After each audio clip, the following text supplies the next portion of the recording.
Le vrai problème là-dedans, c'est qu'il y en a deux. Moi, je trouve que la première intervention de Leonardo, quand il donne cette interview où il dit Neymar doit rentrer dans le rang, je trouve qu'il a un peu fait le cow-boy, tu vois, il s'est un peu payé Neymar pour asseoir son autorité, et je pense que ça a vexé Neymar. Et je pense que ça manquait peut-être un petit peu de tact, il n'avait pas besoin de se payer Neymar à ce Ou moment-là. alors, il savait déjà qu'il n'en voulait plus. Autre hypothèse, mais je trouve qu'il y a été un petit peu fort et que par rapport à la position que tu dois prendre en tant que directeur sportif d'un grand club européen comme le Paris Saint-Germain, tu dois faire preuve d'un petit peu plus de nuance. Après, ce qui m'embête vraiment, c'est qu'il y a deux choses. C'est la première chose, c'est que Neymar, de par ses déclarations, on en a parlé déjà avec Pierre Ducrot, voilà, même s'il le pense que son meilleur souvenir c'est la remontada, par respect pour ton employeur, par respect pour les supporters qui sont toujours traumatisés par cette remontada, par respect par tes coéquipiers qui ont vécu cette remontada du côté Paris Saint-Germain, tu dois pas faire cette déclaration. Et l'autre problématique, c'est par rapport au Qatar. Le Qatar, on connaît leur situation géopolitique qui est toujours un petit peu compliquée vis-à-vis de leurs voisins. On sait que Neymar est arrivé comme un outil de soft power en plein cœur de la crise du Golfe vis-à-vis de leurs voisins émiratis qui eux voulaient Neymar, et comme les Manchester City voulaient Neymar, une manière de faire la nique à leurs voisins qui leur mettaient un embargo dans la tronche, c'était de prendre le joueur qu'ils voulaient. Le vrai problème, c'est que là, Neymar salit l'image du Qatar, entre guillemets, parce que Neymar prend le Qatar un petit peu pour des gogos dans ce cas-là, et je pense pas que du côté du Qatar il voit ça d'un très bon œil.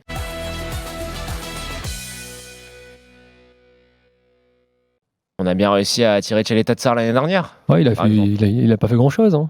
Ah, il a fait une saison correcte, mais il est arrivé, il s'était tapé la Coupe du Monde, préparation en retard. Rudy Garcia l'a très mal géré, il a lancé alors qu'il n'était pas prêt contre Nîmes. Du coup, après, il a perdu totalement confiance. Et au final, tu vois, quand il est en confiance, c'est un joueur qui a de très fortes qualités. Je pense que tu es capable, sur le nom Olympique de Marseille, quand même d'attirer des jeunes joueurs en devenir. Sinon, on a un joueur. Et t'as juste à l'image de Encham qui a dit qu'il était intéressé par venir à l'OM. Encham, c'est le genre de profil qui est intéressant. Jeune, plus-value possible, ça coûte pas très cher, c'est un bon potentiel. Oui.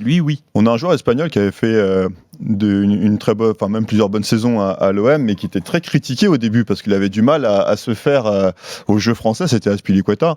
Et faut se souvenir. Il a mis 6 mois. Voilà, mais il faut se souvenir qu'à l'époque, quand il est arrivé, un super joueur, Aspi.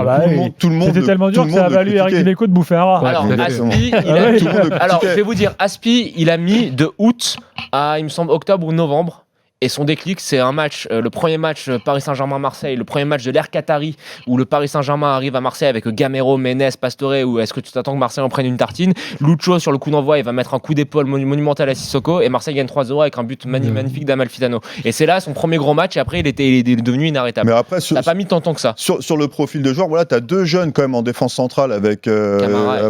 Attention, Camara n'a pas prolongé encore. En plus de ça, il peut être en fin de contrat, et lui peut encore partir libre en fin de saison prochaine. Mais dire sur le profil, allez, un mec qui a de l'expérience, 29 ans, toi sur les trois, voilà, tu as 3 centraux, tu as 3 profils différents, et justement je trouve que c'est pas si idiot que ça maintenant à prouver. C'est pas idiot si Marseille a plus d'argent que ce qu'ils veulent bien le laisser entendre, parce que si tu as de l'argent dans ce cas-là, oui, c'est un joueur qui a 300 matchs de Liga dans les pattes, pour encadrer les deux jeunes c'est bien, et de toute manière, bon, il y a le petit Perrin de la réserve qui est très bon, pourquoi pas le faire monter, mais tu vas avoir besoin quand même d'un 4e défenseur central, tu peux pas faire la saison à 3.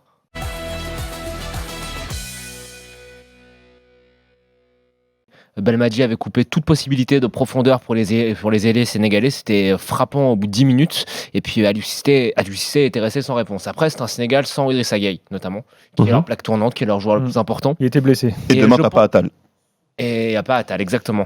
Après, donc, les deux clés du match, à mon avis, c'est comment va se comporter Mehdi Zéphane sur son côté, parce que je l'ai trouvé très alors offensivement absent et défensivement assez fébrile. Là tu as quand même 2 flèches sur les côtés sénégalais qui font que peu importe il permute, mais ça va être très compliqué défensivement. Et je pense que le Sénégal, même si c'est pas l'équipe qui est la plus belle à voir en termes de style, c'est peut-être moins des esthètes quand tu regardes le jeu sénégalais, mais ils ont une puissance physique qui à mon avis peut faire beaucoup de mal à l'Algérie.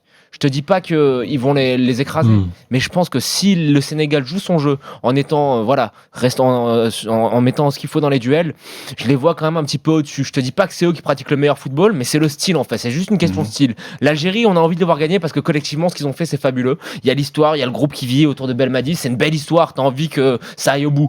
Mais attention, moi, je vois pas vraiment de favoris. Juste 2 styles différents.